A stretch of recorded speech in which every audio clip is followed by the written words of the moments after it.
কার্যদিবস তার ক্ষমতা ধরে রাখবে। যারা এই অপপ্রচারটা চালাচ্ছে তাদের উদ্দেশ্যটা হচ্ছে অসৎ এবং উদ্দেশ্যমূলক। তারা এটা নিয়ে মানুষকে বিভ্রান্ত করার চেষ্টা করছে। আমরা মনে করি যে এ ধরনের বিভ্রান্তির কোনোই সুযোগ নেই।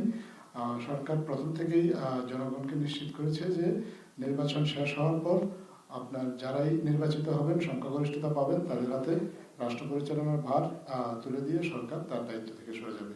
এটা নিয়ে দ্বিধাদ্বন্দ্বের কোনো সুযোগ নেই। 180 কার্যদিবসের যে বিষয়টা আলোচনায় এসেছে সেটাও এর আগে বিভিন্ন সময়ে সরকারের যারা দায়িত্বশীল তারা পরিষ্কার করেছে। এই 180 কার্যদিবসের মধ্যে আমাদের যে নির্বাচিত জাতীয় সংসদ যেটা হবে সেখানে সংসদ সদস্যরা প্যারালালি কনস্টিটিউয়েন্ট অ্যাসেম্বলি সদস্য হিসেবে কাজ করবেন, গণপরিষদের সদস্য হিসেবে কাজ করবেন এবং যে সংস্কার জুলাই যে চার্টার যেটা এটা যদি অনুমোদিত হয় বা হ্যাঁ ভোট এটা যদি পাশ হয় তাহলে আপনার সংস্কারের ধারা উপধারা সেগুলোর ল্যাঙ্গুয়েজ কী হবে ইত্যাদি এগুলো তারা ঠিক করবেন এবং এই কাজটা করবেন নির্বাচিত সংসদ সদস্যরা।